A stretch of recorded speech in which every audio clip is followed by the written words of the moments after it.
Well, welcome, welcome, welcome. This is Carol Moulton coming to you once again with Tea Time with Carol. I've got a special treat for you today. We have a very distinguished author with us. He's written a really interesting, but more than interesting, it's a very compelling book about slavery, but with a very different kind of twist to it. Oh, but let me back up for a second before I get into all of that. Let me just welcome you in. What are we pouring today? We're going to pour a little Persian rose tea for you today. So, grab a mug and come on in. I've fluffed up the pillows, got everything ready for you. And help me welcome, if you will, a distinguished author whose name is Rodney Lewis. Rodney, welcome to Tea Time. So glad that you could join us today. How are you today?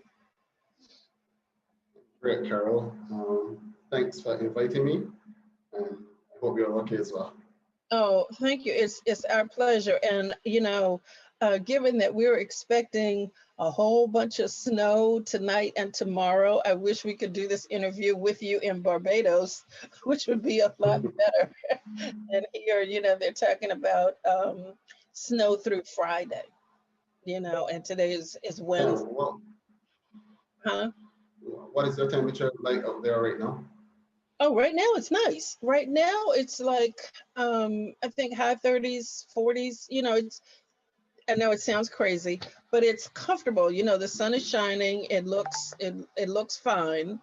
But tonight, Mhm. if the temperature drops, I think it's going to be a different story. And they're talking about Okay. like 1 to 3 inches tonight, and then a whole bunch more tomorrow and Friday. That was Miss Wiggles in the background. Sorry about that. My That's dog. nice. Yeah, Miss Wiggles is just making her presence known. She must have seen a dog or a squirrel outside, which just sets her off. Well, but anyway, please welcome. I'm so glad that you could join us today. And if you would, let's just start out talking about you before we get to the book. If you could tell our listeners a little bit about you and how you came to write the book in the first place. I think we'd like to start there. Okay. Well, I'm 47 years old, and I was an executive for a while. And growing up in Barbados, we don't have it like how you have it in the States, where there are more white persons and the racial divide is a lot different. The contrast in Barbados, you have like 90% blacks. All through the Caribbean, you probably might have 90% blacks and maybe 5-10% white, right? Mm. But the problem is in Barbados is that there's a definite wealth divide, or wealth disparity, if you may see it like that. Um, and when I see how our black brothers then are always at the bottom of the pyramid, I didn't have a choice but, in a sense, to write the book. Because although I would have gone through university, school, community college, secondary education, and it would have come up here, go to school, get a good job, and hopefully things would work for you. You realize that in real life, it doesn't really work like that because we as black persons, we hardly own anything. So as far the ladders you climb, you find that you're still really in a sense suppressed by those who are at the top of the ladder. And in Barbados, most of the persons at the top of the ladder, they're white persons. And they would have gotten that place because they would have gained the land from slavery, able to use that as collateral to go to the banks and leverage loans to build their industries and remain in charge and remain as employers while we continue to be employees.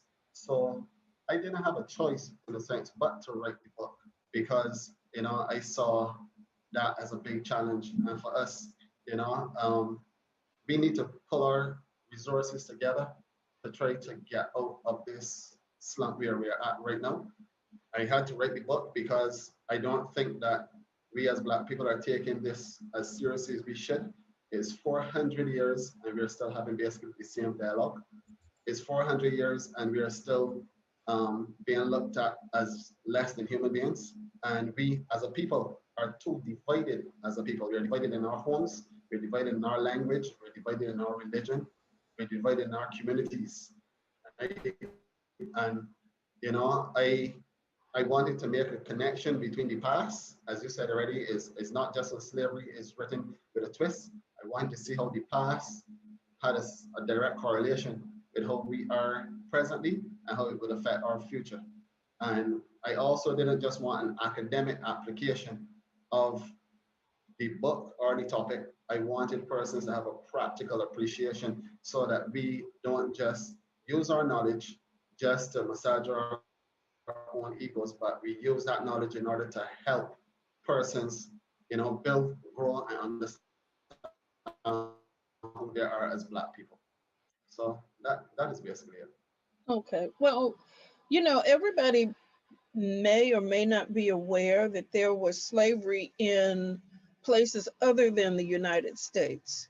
So, can you give us a little bit of a history of the slave trade in Barbados? How did that come about? How long is it the same period that we're talking about for slavery here, or were there any distinctions between slavery in Barbados or the Caribbean islands and here? Well, actually, we were some of the first persons that were brought over from Africa, brought here by the Europeans to work on the plantations here. And this is like 300 and some years, nearly 400 years that we were, that they had the slavery era in a sense. And here it was very distinct. We were given our independence in 1966. And before that, you know, you would have the Europeans that would have been, you know, in charge based on their political structures and all those things as well. As you go through the island, you can literally see all the plantation structures. There are some structures, slave structures, that you can still see if you had to come here and do a tour. I mean, this country is reeked with all the imagery and stuff with slaves. And one of the things that I want persons to understand, like when you even go back through your, trying to go back through your family tree, like I'm a Lewis, but you keep going back. I might get to my grandmother, my great grandmother, my great great grandmother, but then I end up with a white man, and people don't understand that the white man, we would have gotten our names from the white plantation owner, and that is how it was. Here, persons need to understand that, you know, we were taken from, most of us were taken from Ghana, brought here, and with the help of our own Black brothers, helping like the Black slave traders, helping to get us on the ships. They brought us here, they stripped us of everything, and they literally used us for the free labor and free resources and stuff. So all of those persons, then if you had to visit Barbados, I mean, there are acres and acres of land that are still in the hands of the white man. And one of our key resources was sugarcane. We focus a lot now on tourism, but one of our key resources was sugarcane, and all of the white men, in a sense, were the plantation owners and used our forefathers to really grow and cultivate these sugarcane crops. Now, at present, you don't have sugarcane being one of the major industries in Barbados. So these persons then are able, as I said earlier, to use this land which they would have gotten for next to nothing and use that as collateral, right? They either develop now big housing developments, or to build their big manufacturing plants on them, or to just leverage them as collateral to continue the wealth divide that they have, and continue them with the generational wealth for themselves and their children. While you're here in Barbados, and I just want to bring it forward a bit too as well, you would have the white persons in Barbados they keep very segregated. They go to a lot of private schools. They're hardly in the private sector. You wouldn't see any of them as government officials. You wouldn't see any of them as police officers or sanitation workers or anything. You hardly see any of them at any of the events for Black persons. All right. They definitely keep to themselves. Most of them are in communities that only are owned by them. And as I said, all of them, usually all of them, they own the biggest businesses in Barbados. You don't have a Black car dealer, like a new car dealer in Barbados. The biggest hardware stores in Barbados belong to white persons in Barbados. The biggest supermarket chains, all of them belong to white persons. And as I said already, there are no white persons working for Black persons in Barbados. So, you know, you would think that you're in the tropics, and we would think that slavery is done or racism is done, because we don't speak about it like how you in the States would speak about it. You feel it, because you can literally see how the separation continues. Even at some points, like you go to the supermarket, like Price Mart, or like probably like what you would call a Walmart or a Costco overseas. You go to that, and during the day, certain times in the day, obviously because they have the luxury to not work like how Black persons have to work from 8 to 4, and they could probably be in gym clothing and drinking coffee or whatever at 2 o'clock in the evening, right? That is when you would probably see them in the large um, wholesale places, but they do everything possible not to mix and mingle. And only last week, there was a gentleman, he was ranting and raging, he owns a landscaping firm, and he was asking, this is a quote unquote white gentleman, he was asking if this is why the niggers were brought to Barbados for to behave like this. This is the language that he's using in 2021. So if you think that you only have issues in the States with persons looking at Black people as beneath them, you would need to understand that this is a worldwide thing. In some places small as Barbados, with a population size of 300,000. And as I said already, probably 90% Black. We have a serious situation where persons could feel so free, and they're being recorded by one of their employees. Actually, he was sitting next to a Black employee, and he felt confident enough to ask why Black persons were, why we as niggers were brought here from Africa for to behave like this. So that's it, Carol. Yeah, just try to paint a full picture of how we have it here in Barbados. That's amazing. I want to go back to something that you said, to clarify. You said you gained independence in 1966. You mean independence as a country, you don't mean independence from slavery. So when were the slaves emancipated in Barbados? Well, they were emancipated a while longer than before that. Um, I don't know the exact date, but we gained the independence in 1966. So, I don't want to say anything that, the historians will start fact checking and start to debunk everything else you have to say about, you Right. know, that, Yeah. that, yeah. Okay. All right. That's fine. Now, you also mentioned something very interesting, which, listeners may not be aware of, and that's Black slave traders. You want to talk a little bit more about that? How that, what did that look like? How did that come to be? Well, how I've placed it in my book, I asked, how were a few white men able to go to a continent like Africa, white, you know, weak men, and go to a continent where they had the strongest Black men on the face of the planet, and were able to take those men and board them on a ship. If persons are real, they would understand that the only way that this could ever be possible is if they had assistance from our own kind. And they used to bring trinkets, whether it was colorful beads, weapons, food, whatever it was. And they would go to the slave traders who were Black, and they would they would get their assistants to go inland some of the times and capture our Black brothers and bring them and board the ship. In my research, I found out that sometimes they would even bring some substandard materials, beads, whatever, that was technically useless.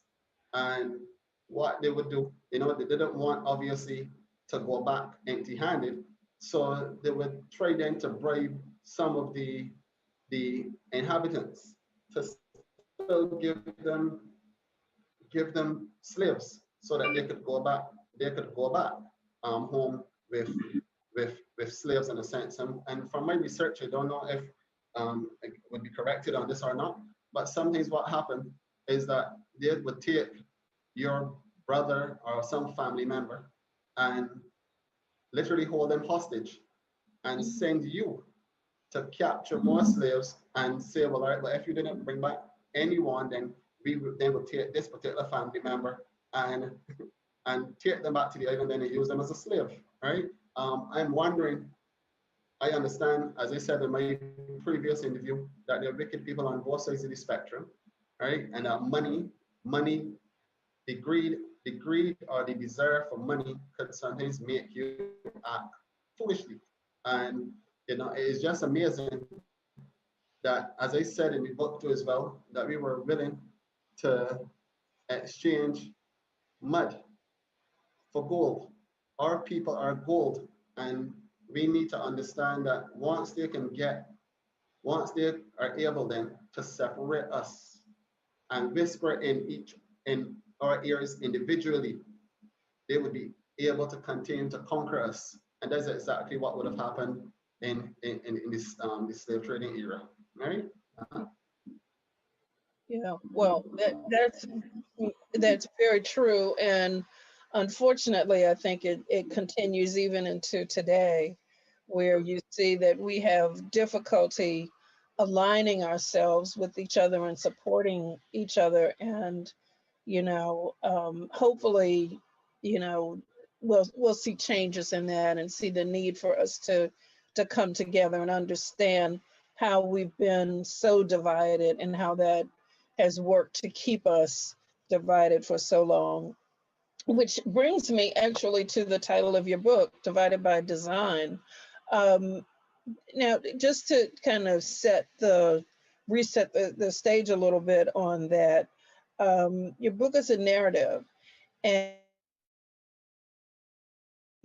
compelling in that it's a day to day in the life of people who were in Africa, not slaves, and this the main character in the initial part of the book is captured, taken into slavery, and then it goes several generations beyond that, down to modern time, which I don't think I've seen before in a book. Usually when you read books about slavery, it's more abstract, but this is very personal, to exactly what happens to the slave and his sons, and it's very, very compelling. So would you talk a little bit about, I asked you how you came to write it, and you mentioned, the impact on you and the things that you saw, but would you talk a little bit about the book itself and what these characters mean to you? Okay, well, thanks again, Carol, for that question. Let me start from the cover of the book. The Okay. cover of the book was inspired by a zipper, because a zipper is used to pull together or to separate. But the thing with the cover of the book or a zipper is that a zipper has to be controlled by an individual, and it is placed there strategically. So when I said divided by design, and I used a zipper to separate the black from the white, and in the separation, you can see things like colorism, religion, hatred, envy, gossip. You can see all those things. On the left-hand side of the book, you can see a white face, but it's, for the most part, seamless. There is not a lot of division there. But on the right side where the black face is, you can see the eye of a woman, which shows abuse because she was beaten. You can see all the different shades, the contrast of the different colors of blackness on the page as well. And it's just showing you that even at that level, they would have used colorism as a very significant strategic device to keep us separated. In the book starts with the main characters, Maria, and he was literally going on a fishing trip with his son, Zarik. And I just wanted to paint a picture where Black individuals actually had a life. A lot of persons, when they're thinking about slavery, even Black folks, they don't think that these persons had a personality, had, had characteristics that they can't associate with them. They actually start to just see them as objects. And I wanted, as briefly as I did, to show that, this is a wife, his wife, Binta. She was pregnant and she was cooking his favorite meal and she wanted him to fetch some fish, to put with her meal. And he took his son, and they were walking through the forest. And as they were walking through the forest, like he was showing his son the different plants and fruits, and the son was just being a normal mischievous boy, picking stuff and all of those other things. And being with his father is showing that connectivity as well as a father being the head of the household in a nuclear setting with his wife and his son. We had those things existing before.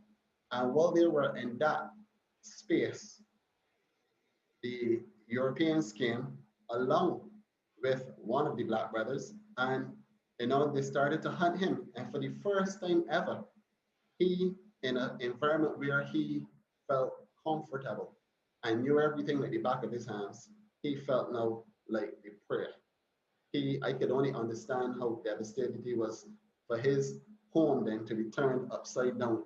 And he now was running now for his life and trying to save his son. And he had to take his son and hide him because he knew that he could not get away from them with trying to carry his 6-year-old son in his hands at the time. When he was finally cornered and he killed one of the white pursuers, who really got him into captivity is one of his Black brothers who would have placed him in a chokehold for the white persons then to really take hold of him. And from there, they got him on the ship. Obviously, they knocked him out, they got him on the ship. And I tried then to go through this really horrendous scene where to feed him, they broke out his teeth, they placed a funnel, and they force fed him with cornmeal pap. People need to understand one of these days, people should look at the diagram of the slave ship, see how they were arranged. They hardly had any wiggle room for persons, and they were anchored to the ground with chains. And the women were one side, the children were one side, and the adults were the other side. And these persons were literally there shackled to a wooden ship, for this 3-month journey. And, there would have been, urinating on each other, feces, vomit, maggots, and, those who, there's so many accounts. There's so many accounts of, I don't know if you can hear me, Carol. You still hear me? Yeah. There are so many accounts of persons trying to get away. And while they were trying to get away, their own prevented them from overtaking the ship as well in order to save the white man. And after these persons would have been rebellious, quote unquote, even here to hear use those words that you are rebellious. Rebellious from what? What is the law that you're rebelling against? You're trying to rebel against going into captivity. I don't look at that as rebellion. That is survival, right? These persons, after they were captured, they were beaten and they were fed to the sharks. And you as a family member, you are watching your wife. You're as a man, you're watching your wife being raped, your daughter being raped. It amazes me sometimes when a lot of persons do not want to rehash this imagery. And sometimes they're saying, why don't you just leave that in the past? There's no need for it. And it's too hard for them to think about and all of those things. And they would like to just, put a theater perspective on what we would have gone through. There's nothing that I could write that could really pen the atrocities that we as Black people would have faced. And I'm going to dedicate my life to rehashing it. I'm going to dedicate my life to being an agitator and keeping it out there for persons to see. It's only it's only like a year or 2 years ago when I started to write this book that I actually started to realize that I just had like a blanket perspective on slavery, and I never really understood the significance of the torture that they went through. And after the ship and they landed here and they were washed and placed, clothing on and stuff like that, they would have been branded. I mean, people don't even study the who would have cleaned the ships to prepare them for the next voyage. I've never read that anywhere. I understand, but somebody had to clean the ships, and you would have been seeing all these um, corpse and maggots and feces and excrement and whatever, and the psychological damage then, that would have, those persons would have to deal with as well. And they said that the stench on these ships, it was so horrific, it was so pungent that you could smell this from miles off.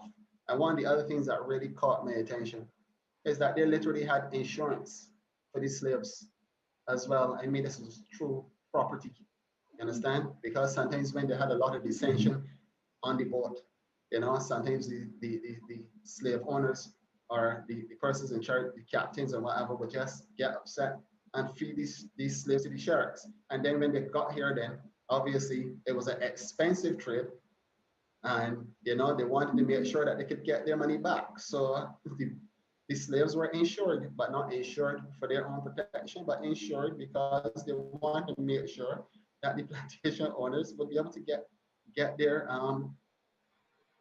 money for the resources that they're sent for. I mean, this, even as I'm telling you this is starting to cause my skin to walk. Yeah.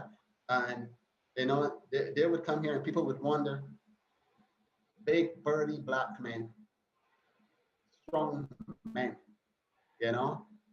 Sometimes you would only have 2 overseers, 3 overseers in a plantation field, and you would have all of these men with cutlasses and those things, and just doing what they were asked to do.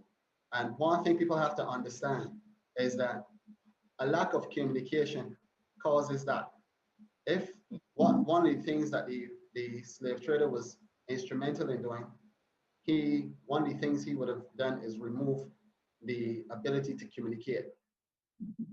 And once we can't communicate, but then there's no community. If you look at the two words, community and communicate, if you can't communicate, there's no trust, there's no transfer of information. You understand? And there's no community. You can't build, you can't grow, you can't go anywhere without communication. And that is one of the first things that we're instrumental in doing, cutting our communication. So if we even thought of coming together to overthrow the white overseer, you would have to first think that you can trust your neighbor. In order to do that, instead of thinking that your neighbor will squeal on you. So all of these things would have kept them, in a sense, little subservient to the white man at the point in time. So we're continuing through the book. We have a situation where he was beaten. This is a Mary. He was beaten constantly all through the book. And then I told you that his son, he hit his son, and years later his son was reintroduced into the book. And a lot of persons felt like, wow, this is a positive part in the book, and they felt like, yeah, he and his son, they're going to be reunited and they're going to come together and kill this white beast. Well, I have a shocker for all of them. This didn't happen. And the reason they did that, did it deliberately, because there were no happy endings during the slavery era. If there were happy endings during the slavery era, we wouldn't be talking about this today. Understand? So at the end of the day, he was reunited with his son, who obviously would have been shot, and he had to nurse him back to life. He didn't know it was his son at first, but then when he found out that it was his son, And they started to talk and all those things. And he told them how his wife would have been killed back in her home and how the daughters were in captivity as well. I got to a place where the people have to understand as well that they would have, I said that the slave trade was an expensive trade.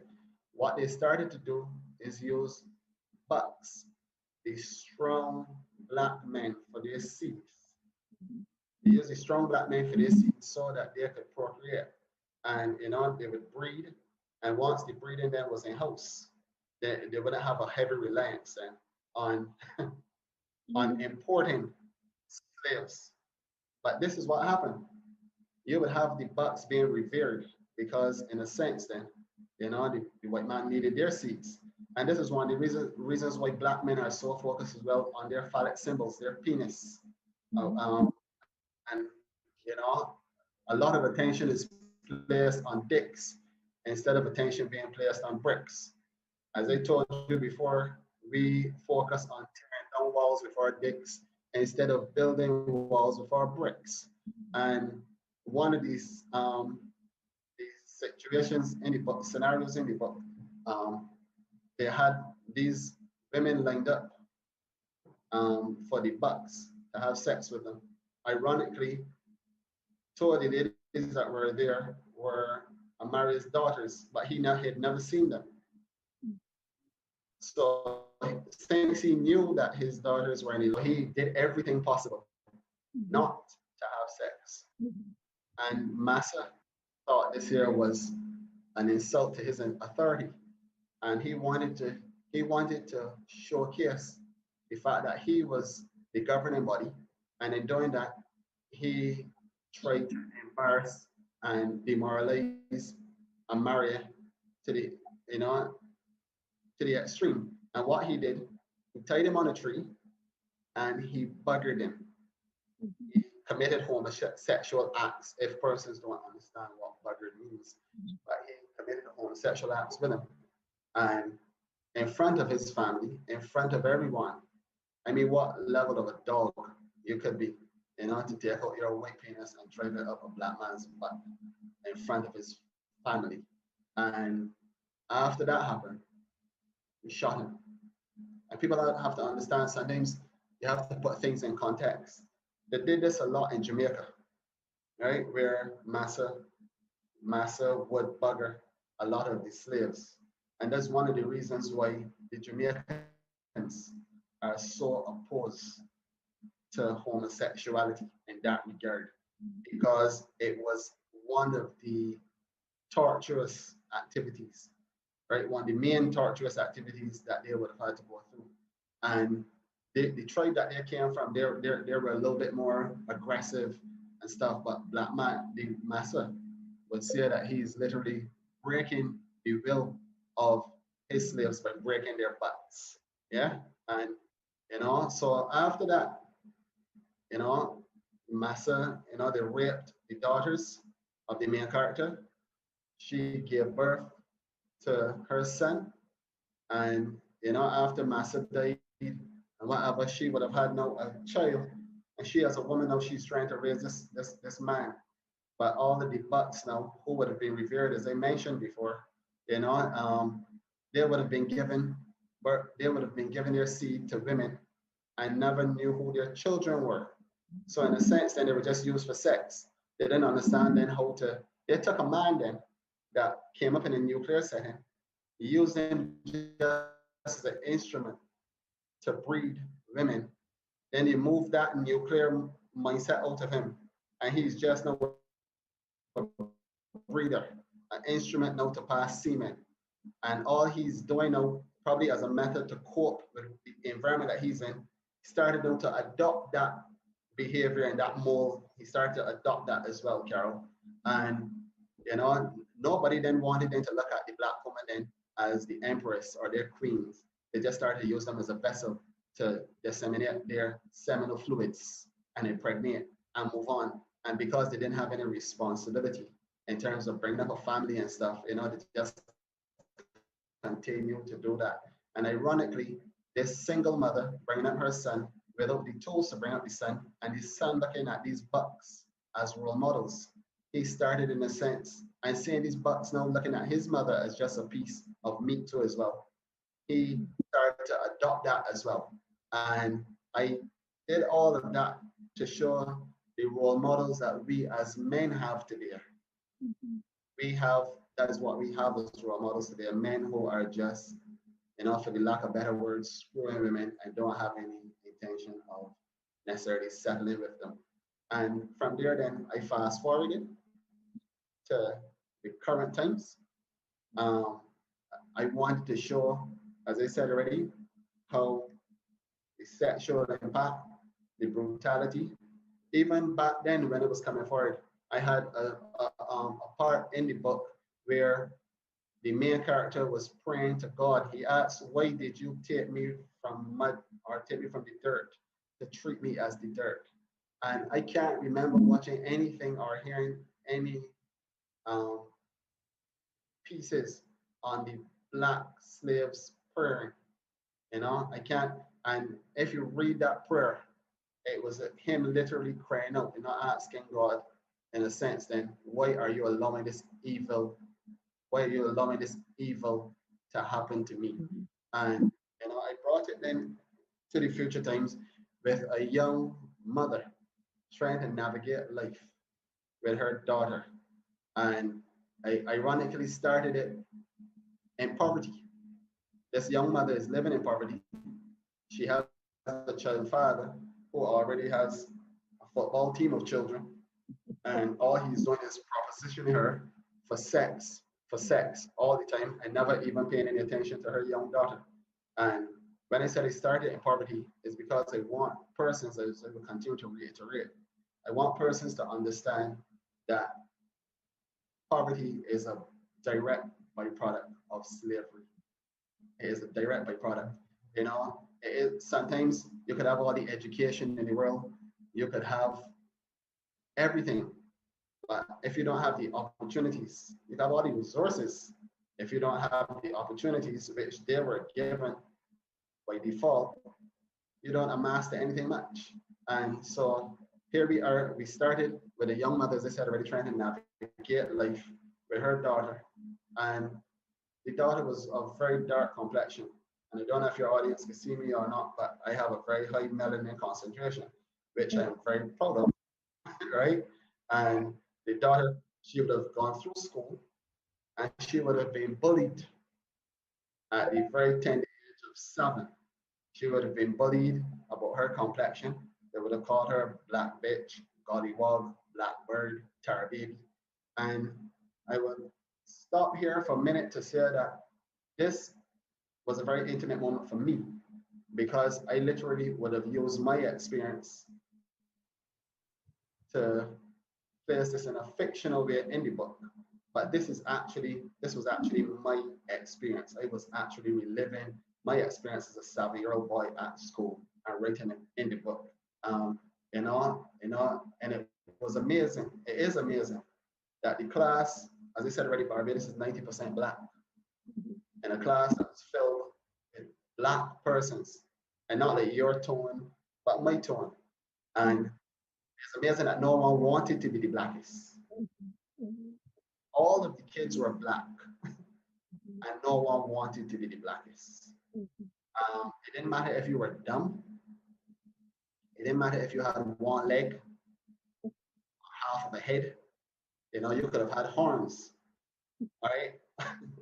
The issue is you would have been still more special or more highly revered than the person who was the blackest. And I remembered, throughout the book, I have a blackbird in the book. I spoke about a situation with blackbird in the book. And I went home and I was extremely distraught after talking to my mother. This was something I faced constantly. And I'm not boasting or anything, but it was one of the brightest at the school. And that is actually what probably helped me. But it affected my studies. I place that in the book as well. But through the character of Susan, it affected my studies. And I went home and, I wasn't the type to cry, but my mother could see that something was wrong with me. And when I told her what was, she took me outside and she showed me 2 birds. white dingy pigeon and a blackbird. And I have this conversation with a lot of persons. I said, if you watch a blackbird at the right angle in the sunlight, you will see that the color of the white light, the colors that make up the white light, are literally broken up on the blackbird's feathers because the feathers carry oil. And you can actually see the wide array of colors on the blackbird's feathers. So you can see green and yellow and blues and everything on this blackbird's feathers. It's one of the most amazing sights to see. And the blackbird is a very arrogant bird. If you watch it, it has poise. It is a bird that you don't F with so that we can keep it PG. Right. You don't mess with this bird, right? And when she showed me that in contrast to this white dingy pigeon, she didn't use any racial slurs. She didn't say anything. She just asked me to observe these two birds. And after I observed these birds at 7 years old, I understood exactly what lesson she wanted me to learn. And from that time, you couldn't get me to be any blacker than I am. If you try to use blackness as an insult, I saw you as silly. And I don't want to be judgmental or anything because people have a journey, is a journey for persons, right? And I know that some person may have a lower self-esteem than others. Some people might not have the support system that I had, where a mother would have taken it on herself to use that imagery to help me through a period I was going through. So I understand that, I may be one of the fortunate ones that would have been able to recognize that this black complexion is just a coat of gold that I am buried under. And I see it as that. And I constantly try my best to educate individuals about how significant this coat of gold is, this black gold is. And, coming through all of this, you saw her struggles, you saw her struggle, their struggles, where poverty was concerned. And in a poverty-stricken environment, Carol, people are forced to make decisions and do things that they probably wouldn't normally do. Before I held a position on prostitution, a very pious, judgmental position. I really don't have it anymore because at the end of the day, you don't know what a mother that has 3 or 4 children. I'm not condoning it, but you don't know what a mother who has 3 or 4 children because of her circumstances, right? Men that are not willing to commit. And you know what I mean? Sometimes they don't have the best family planning education, available to them. And a lot of them don't have the education that they should and allow, weak men to continue to just use them as vessels, as I mentioned before. And because of that, unlike persons that would probably be able to afford an abortion and not even taking a stance on abortion, is what it is what it is. Unlike persons that are able to afford, whether it is a pill or the medical practitioner, to conduct the perform the activity. Some people don't have access to that either. So a woman then that would have to go through and have 5, 6 children and left in that situation without any support, can't pay bills, can't do anything. And these are 5, 6 hungry mouths watching her. You can't take a judgmental approach if she ends up finding herself in a compromising position. And persons that would not have walked her shoes, it just sickens me sometimes when persons that would not have walked her shoes would still want to add to the dialogue, but you cannot truly appreciate what she's going through unless you are truly placed in that situation, and not as a test, but genuinely so, right? And so I showed how, Let me pause for a second there because I want to talk about that for a second, because abortion has become, at least in this country, such a political football. And it has, I hear, and they're mainly Europeans who take this position, that, what about the babies? And, they want to outlaw abortion all the way around. No concern about the children, once the baby gets here, no concern about that. It's just this whole thing about abortion being so wrong. And, it's become so political that it doesn't even make sense, anymore. I mean, the last Supreme Court justice was,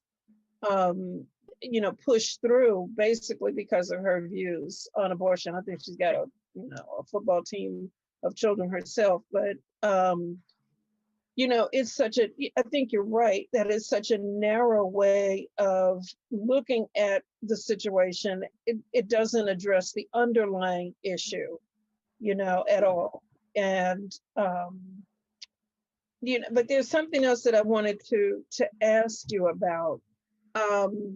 You mentioned earlier that a lot of people in talking about slavery and the vestiges of slavery, they say we should just forget it. We should just move past it. And I'd like for you to expound a little bit more on why that is not a great idea, why we should not, particularly us as Black folks, why we should not just forget about it and move on. I think the main reason why we shouldn't just forget about it and move on is because if you look at what is happening today, you would understand that there's a direct connection between what is happening today and what happened in the past. They were given their advantage because of slavery. They were given their advantage because of all the things they were able to gain during slavery. And they are at the top of the pyramid. They own everything that would make a difference to our living. Whether it is in the medical fraternity, whether it is war, food, nutrition, clothing, cars, everything that you could think about, they are at the top of it. So even when we want the banking, insurance, education, even our education is being taught by them. The platform that we're using now is something that they are in charge of. So at the end of the day, then they're able to control everything about us because they're at the top of the pyramid. Why we can't forget about it is because you can't find a solution unless you know where the problem stems. Mm-hmm.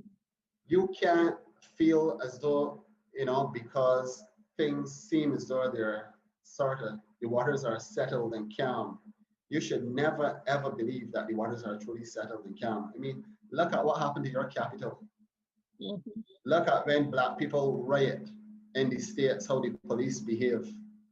I mean, toward them. But here we can have white thugs storming the Capitol and saying to kill the vice president and hang the Speaker of the House. And I mean, you would think now that the National Guard should have been there in a hurry, or the police should have been there in a hurry. But at the end of the day, even the restraint that the police that were there showed the rioters that were there. I mean, it is amazing. And this is me watching it from here in Barbados.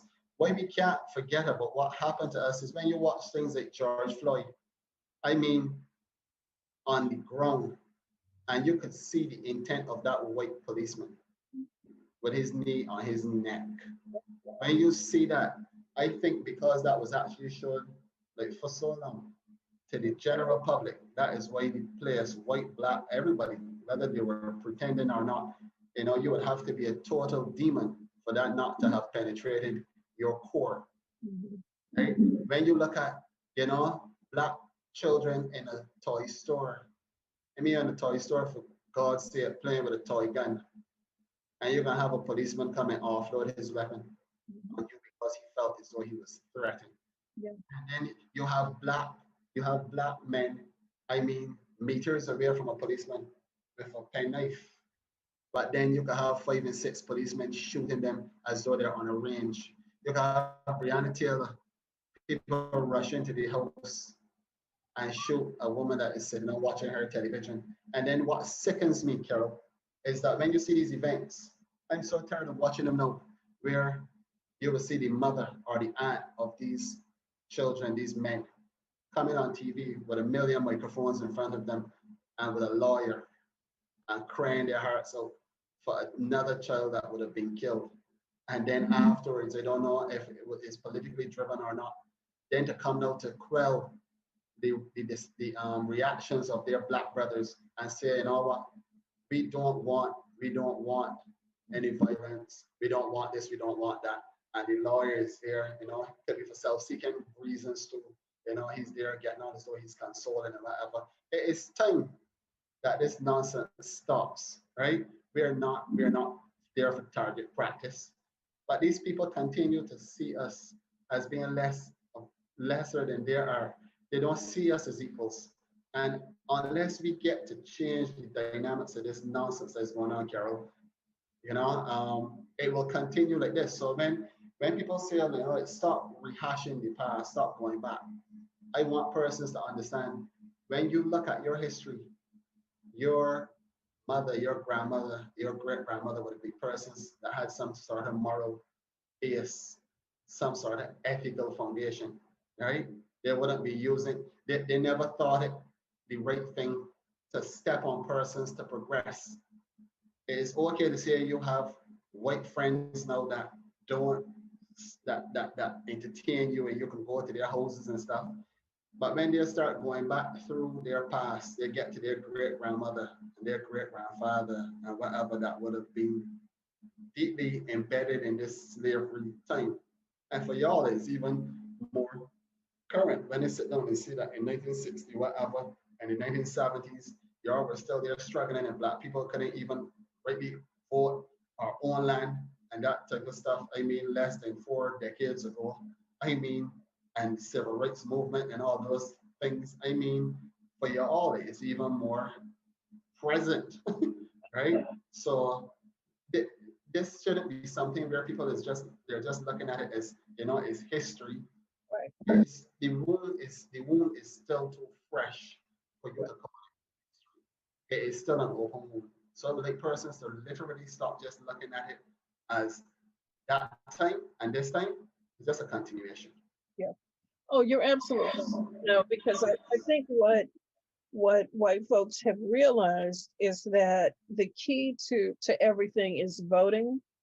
And so you know, and that's why they're having such a difficult time with this past election, because they did everything they could think of to suppress voting. They removed, you know, polling places and boxes so that, you know, in huge counties there might be one box for everybody. And I don't know if you all saw the lines, you know, in some states where it would take people 3, 4, 7, 8 hours, you know, of them waiting in order to be able to vote. But people were so determined this past year to vote, it didn't matter. You know, I mean, there was a lot of controversy about mail-in votes and, you know, just all that kind of stuff. So yes, you're absolutely right. It is a continuation, you know, and there's a French expression, the more things change, the more they are the same, you know. So yeah. Yeah, we're You still said French. It's a French. it's a French expression. Well, I'm Yeah, glad you said it's a French expression. When you ask about, you know, why is it still relevant? Like how, like yeah, France, as far as I know, they will continue to rape the African nations and take over $500 billion from their economies and deposit into the French central bank. I think it is still going on, and all of the French, the African presidents that would have tried to oppose this in the past, there was silence either by assassination or otherwise. So, you know, we have European countries, we have all types of countries, in a sense, still raping places like Africa, which is one of the richest places in the entire world where natural resources and stuff are concerned. But at the end of the day, their people are living substandard lives because they're not being able to harness their resources for themselves. And the white seeking greedy individuals are using them for the material that is used to make cell phones, to all the gold. When they have to mine gold and diamond and you see what they're being paid a month, sometimes they're being paid $12 a month, and these men have families. And then when you see what that gold is being retailed at, you're saying it's in the hundreds and thousands of dollars and that type of stuff. And these people are continuing to exploit our own. Why is it? Why are they able to do that? Because of our complexion. Yeah, right. So it's a continuation. So what would you say is the path forward for us? I mean, you have like maybe 2 or 3 things that you would say, this is the direction that we need to go in, you know, moving forward. What can we do to change this for, you know, for the next generation? Well, the first thing is re-educating. We need to educate our youngsters. We need to educate ourselves. We need to understand that what we consider as education needs to change. We need to understand that Black History Month shouldn't be just Black History Month. It should be Black History, period. All day, every day of the year. Black excellence, Blackness, and we have to be saturated with that knowledge. Understand? First and first, I would think that we as Black people should understand our history. We definitely need to revamp the educational system in terms of how it is taught. We don't understand that, you know, Black persons literally rule the earth in terms of the mathematics and all the technology and all those things that we had to offer. We need to understand that there's Black excellence in general. All of the tools, all everything would have literally come from us as Black persons. So it has to do with changing the paradigm, how we think. There's one. The next thing, we have to learn how to communicate with each other. Stop being so envious. We have to have a sense of pride in terms of how we look at each other as well. We have to see Blackness as beautiful. I was drawing an example that you may have a European piece of art in your house and you might feel okay with it. You might not have any superstitious feelings against having it in your house. But I'm sure if I brought a piece now from somewhere now in Kenya, you know, made of wood and some big eyes and the colorful whatever, and you see all the caravans and stuff, and I said, okay, this is a gift I brought you. All of a sudden, when you're going downstairs at night to get your coffee, and you look at that piece of art, you might start feeling that that piece of art is alive, and you start to get frightened and spooky and wonder about the spirits and stuff that is in that piece of art. You know what I mean? But you can comfortably put a European vase in your house and not have an issue with it, or a European depiction of Jesus in your house, and it's okay, and he's looking down on you with his long golden hair and whatever, and you're okay with it. But I give you one of the serious Black emperors. I give you one of the serious Black kings, and you'll see him in all his majestic Blackness and whatever, and his attire, you would have a problem with it. And also, we have to understand, we have to start shaping our minds differently to understand that Blackness then is not as ugly. It's not ugly, period. You know, like how the media and, you know, they're trying to paint that picture. So I first mentioned education. I mentioned changing the paradigm in terms of how we look at Blackness. Then the other thing in terms of going forward, we can't go forward without a platform of finance. We have to have our own banks. We have to be able to generate wealth. We have to be able to keep that wealth within our communities. We have to be able to control how that money is spent. We have to stop being, it doesn't make any sense making money and then we don't have a outlet for this money. If all of our outlets are white outlets, but then what is the sense of working again in this money? So it pains me a lot when I see these rappers making all of this money, and then, you know, you see them on the videos showcasing all of their European made cars and Japanese made cars and stuff, and I can't see a Black owned car manufacturer. It pains me when I see the Jay-Z's and the Oprahs and whatever flying out on their private jets, and none of these private jets are made by Black people. You understand? Yeah, we can go on cruises and we can do all of these things, but there are no cruise ship manufacturers that are Black. So when we talk about boycotting, who are we really boycotting? Because at the end of the day, we we may be able to boycott an individual that would have wronged us.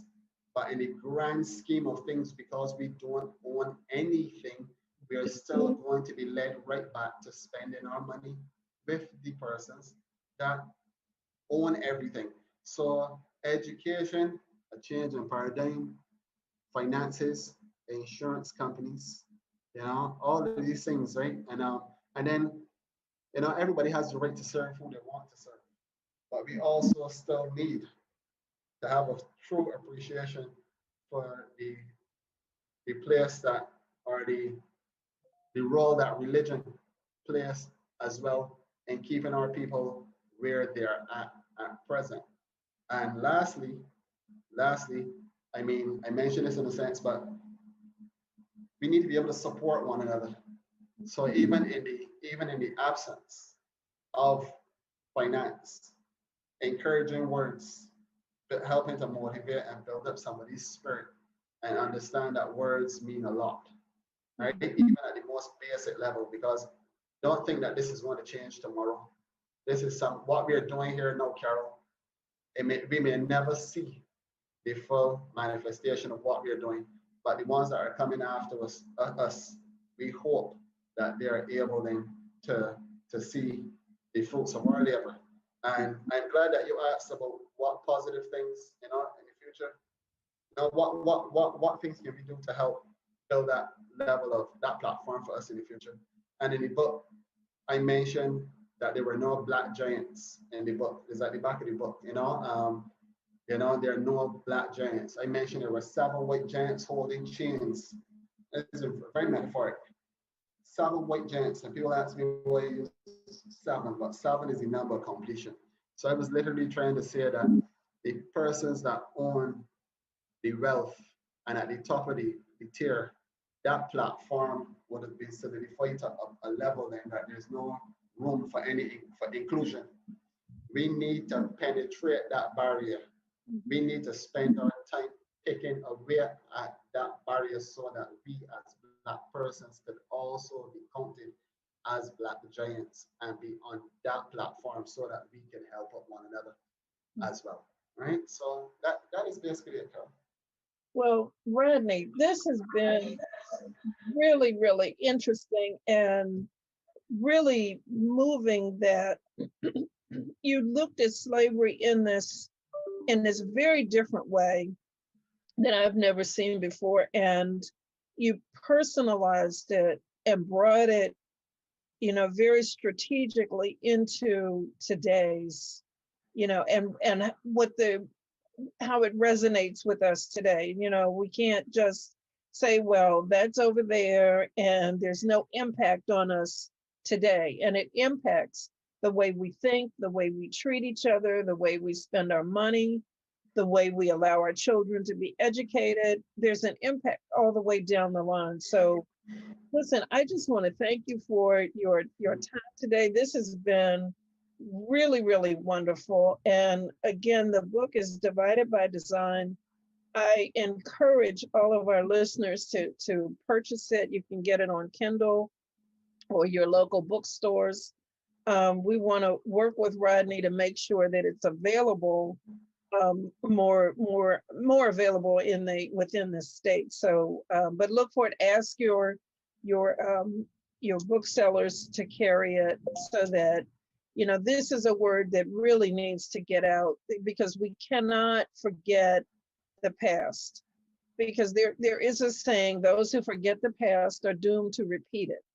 And if we're not careful, I see movements where folks are looking to take us right back to those days, and I've heard people talk recently.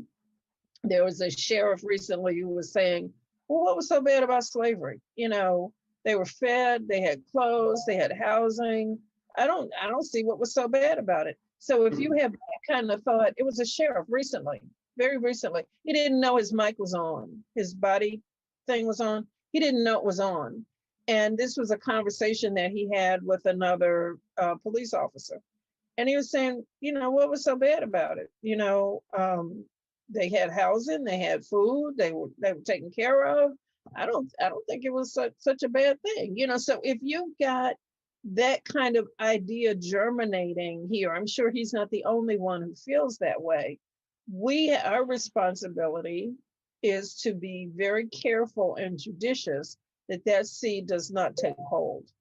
You know, so I think all the things that you mentioned, you know, educating our children is so important, you know, and educating them to be owners and not just employees, you know, educating them to think differently about their place and who they are, and to have pride in their Blackness. I think all of those things are so, everything that you mentioned is so important. So I do really want to thank you for your time today. And again, the book is Divided by Design by Rodney Lewis. So buy it, support this young man. So thank you, Rodney. Thank you so very much, Carol. No, my pleasure. And I'm so sorry, I'm frog in my throat this morning. And so I just want to end with our listeners. Remember, this is Carol Moulton signing off. And remember, everything you want is on the other side of fear. Until next time, be blessed. We'll talk to you. And don't forget to shovel that snow. All right. Take care. Bye-bye.